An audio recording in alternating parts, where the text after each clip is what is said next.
बिस्मिल्लाहिर्रहमानिर्रहीम। Class 9 physics national book foundation chapter number 5 हमने start किया हुआ है और आज हम इसका lecture measurement of atmospheric pressure को डिस्कस करेंगे। एटमॉस्फेरिक प्रेशर को मेजर करने के लिए जो डिवाइस यूज़ की जाती है उसको हम कहते हैं liquid barometer.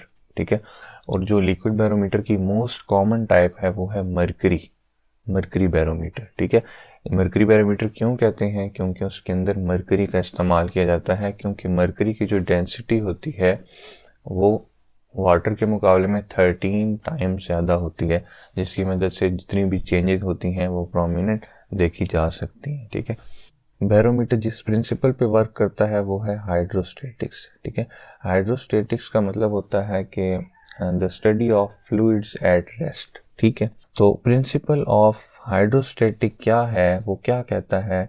Principle of hydrostatic कहता है कि pressure at any point in a fluid at rest is same at all depths.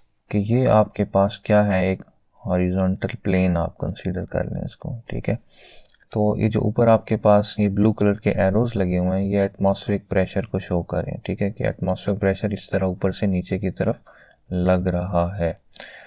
तो बच्चों यहाँ पे जो इस डेप्थ के ऊपर, इस लेवल के ऊपर लेफ्ट साइड पे जितना एटमॉस्फेरिक प्रेशर अप्लाई हो रहा होगा उसी लेवल पे, यानी कि यहाँ पे भी उतना ही एटमॉस्फेरिक प्रेशर लग रहा होगा। इसी तरह ये जो टेस्ट ट्यूब के अंदर क्वेश्चन आ गया इस जगह पे भी इतना ही प्रेशर लग रहा होगा, फिर ये राइट साइड पे भी इतना ही प्रेशर लगा होगा। मीन्स कि अगर आप हॉरिजॉन्टल प्लेन को देखें, यानी कि इस लेवल को देखें, तो थ्रू आउट द लेवल, चाहे आप लेफ्ट राइट की बात करें चाहे सेंटर की बात करें, जो प्रेशर लग रहा होगा वो बिल्कुल इक्वल लग रहा होगा। हाँ, लेकिन अगर आप डेप्थ में चले जाएं, नीचे की तरफ चले जाएं, तो फिर क्या होगा कि नीचे प्रेशर जो है एटमॉस्फेरिक प्रेशर वो ज़्यादा लग रहा होगा। क्यों? क्योंकि फिर इसके ऊपर देखें ज़्यादा लिक्विड आ गया, उसका भी वेट होगा। ठीक है, तो जैसे जैसे हम नीचे की तरफ आते जाते हैं तो क्या होता है, एटमॉस्फेरिक प्रेशर इंक्रीज करता जाता है। जैसे जैसे आप हाइट की तरफ जाने लगते हैं तो एटमॉस्फेरिक प्रेशर डिक्रीज होने लगता है। ठीक है, अब हम डिस्कस करते हैं कि मरकरी बैरोमीटर किस तरह से वर्क करता है। ठीक है, तो मरकरी बैरोमीटर के लिए आपने क्या करना है, सबसे पहले एक लेनी है टेस्ट ट्यूब। इस तरह की टेस्ट ट्यूब जो है वो एक साइड से ओपन होगी, एक साइड से क्लोज होगी, इस तरह से। इसके अंदर आपने क्या करना है, इसको आपने फिल करना है मरकरी के साथ। इस तरह से मरकरी के साथ इसको फिल करना है। उसके बाद आपने एक बाउल लेना है, उसको भी आपने मरकरी से फिल करना है। इस तरह से दोनों चीज़ें आपने मरकरी से फिल कर दी। अब आपने बच्चों ये करना है कि ये जो टेस्ट ट्यूब की ओपनिंग है इसको आपने अपने थंब से अच्छी तरह से क्लोज कर लेना है, ताकि कोई भी एयर जो है इसके अंदर पास ना हो सके। इसको आपने इन्वर्ट करके प्लेस कर देना है बाउल के अंदर, यानी कि उल्टा करके बाउल के अंदर इसको प्लेस कर देना है। जैसे ही आप इसको बाउल के अंदर प्लेस करोगे तो इसकी हाइट अगर पहले ये थी तो वो एकदम से राइज होगी, ये हो जाएगी, इंक्रीज हो जाएगी, क्योंकि ये जो हाइट h है ना, ये रिप्रेजेंट कर रही है कि एटमॉस्फेरिक प्रेशर इस वक्त क्या है। और जो नॉर्मल हमारे पास सी लेवल पे एटमॉस्फेरिक प्रेशर होता है वो होता है 1 एटमॉस्फेरिक, और 1 एटमॉस्फेरिक जो है वो इक्वल होता है 760 mm Hg के, यानी कि 760 mm ऑफ मरकरी। Hg होता है मरकरी। ठीक है, तो ये जो आपके पास अभी हाइट आएगी ये कितनी होगी, 760 mm होगी। यहाँ पे ये लिखा हुआ भी है 1 atmospheric is equal to 760 mm of Hg approximately is equal to 101.325 kilo pascal. ठीक है, पास्कल भी मैंने आपको बताया हुआ है कि क्या है, प्रेशर का यूनिट है। और ये एटमॉस्फेरिक प्रेशर कॉन्टिन्यूसली अप्लाई होने की वजह से क्या होगा कि मरकरी का जो लेवल है टेस्ट ट्यूब के अंदर वो इंक्रीज होगा और 760 mm पे एडजस्ट हो जाएगा। उसके बाद बच्चों ये जो टॉर है, टॉर भी एक यूनिट है प्रेशर का। ठीक है, टॉर जो है वो 1 mHg के इक्वल होता है, और अगर एटमॉस्फेरिक की बात करें तो 1 atmospheric is equal to 760 torr होता है। ठीक है, इसमें ज़्यादा कंफ्यूज होने वाली चीज़ नहीं है। 1 एटमॉस्फेरिक 760 mm Hg के इक्वल होता है, और 1 एटमॉस्फेरिक ही इक्वल होता है 760 टॉर के, क्योंकि 1 mm ऑफ Hg जो है वो इक्वल होता है 1 टॉर के। ठीक है, उसके बाद यहाँ पे बच्चों आपको ये बताया जा रहा है कि एटमॉस्फेरिक प्रेशर जो है वो चेंज होने से मरकरी लेवल जो है वो भी चेंज होगा टेस्ट ट्यूब के अंदर, या तो वो राइज करेगा या तो वो फॉल करेगा। फॉर एग्जांपल अगर आप यही प्रोसेस जो है एक हाइटेड प्लेस पे जाके करते हो, ठीक है, किसी ऐसी प्लेस पे जाके करते हो जो हाइट पे है, फॉर एग्जांपल माउंट एवरेस्ट की बात कर लें, तो वहाँ पे क्या होगा, क्योंकि आपको मैंने बताया कि जैसे जैसे हम ऊपर की तरफ जाते हैं, हाइट की तरफ जाते हैं, एटमॉस्फेरिक प्रेशर डिक्रीज होता है, ठीक है। जब एटमॉस्फेरिक प्रेशर डिक्रीज होता है तो टेस्ट ट्यूब के अंदर जो मरकरी का लेवल है वो भी डिक्रीज करता है। और जैसे जैसे आप सी लेवल पे आते हो, सी लेवल पे मैंने आपको बताया है कि एटमॉस्फेरिक प्रेशर मैक्सिमम होता है, तो फिर मरकरी का जो लेवल है टेस्ट ट्यूब के अंदर वो भी राइज करता है।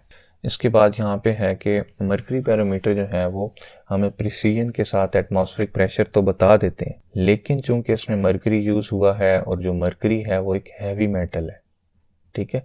अगर वो हम खुदा न खास्ता इनहेल कर लेते हैं, क्योंकि अगर मरकरी बैरोमीटर टूटता है तो उसके जो मरकरी के वेपर्स हैं वो हमारी एयर में शामिल होंगे। अगर हम वो इनहेल कर लेते हैं तो फिर हमारे लंग्स के लिए ये चीज़ बहुत ज़्यादा डैमेजिंग हो सकती है, ठीक है। हम एनेरॉयड या डिजिटल बैरोमीटर यूज़ करते हैं। एनेरॉयड बैरोमीटर में जो है एनेरॉयड सेल्स यूज़ किए जाते हैं, ठीक है, उसमें ये मरकरी इस तरह से यूज़ नहीं की जाती। और डिजिटल बैरोमीटर्स में हमारे पास इलेक्ट्रॉनिक सेंसर्स होते हैं जो सेंस करके हमें बताते हैं कि एटमॉस्फेरिक प्रेशर कितना है। इसके बाद हम अब चलते हैं कि लिक्विड बैरोमीटर की एप्लीकेशंस क्या क्या हैं, ठीक है। मैंने अभी पीछे आपको बताया है कि अगर हाई ऑल्टीट्यूड पे हम चले जाएं, जैसे माउंट एवरेस्ट वगैरह पे चले जाएं, तो टेस्ट ट्यूब के अंदर जो मरकरी है उसका लेवल क्या होगा, डिक्रीज होगा, ठीक है। और अगर हम सी लेवल पे आते हैं तो टेस्ट ट्यूब के अंदर मरकरी का लेवल इंक्रीज होगा। अब इस इंक्रीज और डिक्रीज से हम पता चला सकते हैं, क्योंकि हमें पता है कि 1 एटमॉस्फेयर के ऊपर 760 mmHg जो है सी लेवल पे उसकी वैल्यू होती है। तो अगर उसमें इंक्रीज या डिक्रीज आएगा तो हमें पता चलेगा कि अल्टीट्यूड कितना चेंज हो रहा है सी लेवल के मुताबिक, ठीक है। तो ये चीज़ जो है हमारी एविएशन डिपार्टमेंट में यूज़ होती है। जैसे आपके पास पायलट्स हैं, चाहे वो सिविल एविएशन है या एयरफोर्स है, उसके अंदर जो सेंसर लगे हुए हैं जो कैलकुलेट करके अपने पायलट को बताती हैं कि इस टाइम आप कितने अल्टीट्यूड पे फ्लाई कर रहे हैं, ठीक है। एक तो ये इसकी एप्लीकेशन होगी। एप्लीकेशन का मतलब होता है यूजेस, ठीक है, कि कहाँ कहाँ ये इम्प्लीमेंट किया जा रहा है, एप्लीकेबल है। उसके बाद वेदर फॉरकास्टिंग, मैंने आपको ये भी बताया था कि अगर वेदर चेंजेस हो रहे हैं तो एटमॉस्फेरिक प्रेशर, हवा का दबाव जो है वो थोड़ा बहुत वेरी करता है, तो उस वेरिएशन की मदद से भी हमारी जो टेस्ट ट्यूब है उसके अंदर क्या होगा, जो मरकरी का लेवल है वो इंक्रीज या डिक्रीज होगा। अगर तो मरकरी का लेवल जो है वो डिक्रीज हो रहा है तो क्या होगा, ये क्या इंडिकेट कर रहा है कि आंधी तूफान आने का, स्टॉर्म आने का खतरा है। लेकिन अगर मरकरी का जो लेवल है वो इंक्रीज हो रहा है तो इसका मतलब है कि जो वेदर कंडीशंस हैं वो नॉर्मल हैं, इम्प्रूव्ड है, ठीक है। इसके बाद इंडस्ट्रियल एप्लीकेशन है कि जहाँ पे हमें प्रिसीजन और एक्यूरेसी चाहिए होती है कि अगर हमने कोई मटेरियल बनाना है, कोई चीज़ बनानी है, तो उसको ख़ास इतने एटमॉस्फेरिक प्रेशर पे ही अगर मैन्युफैक्चर किया जाए तो वो सूटेबल होगा, तो वहाँ पे भी हमारे पास बैरोमीटर का इस्तेमाल किया जाता है। इसके बाद यहाँ पे जो मैंने अभी आपको बताया था अल्टीट्यूड मेजरमेंट में कि ये एविएशन डिपार्टमेंट में यूज़ होते हैं, तो ये पता नहीं क्यों लिक्विड बैरोमीटर्स के एप्लीकेशन में इन्होंने यहाँ पे लिखा है। लेकिन आप खुद सोचें कि आजकल के ज़माने में एयरक्राफ्ट के अंदर लिक्विड बैरोमीटर यूज़ होगा या एनेरॉयड या डिजिटल बैरोमीटर यूज़ होगा। डेफिनेटली डिजिटल बैरोमीटर या एनेरॉयड बैरोमीटर जो है वो यूज़ किया जाएगा, क्योंकि ये ज़्यादा सूटेबल हैं, इलेक्ट्रॉनिक हैं, इसमें सेंसर्स या फिर सेल्स का इस्तेमाल किया गया है, ठीक है। तो आज के लेक्चर में इतना ही। नेक्स्ट लेक्चर में हम इंशाल्लाह atmospheric pressure and height from surface of earth को डिस्कस करेंगे। तो नेक्स्ट वीडियो में मिलते हैं, तब तक के लिए अल्लाह हाफ़िज़।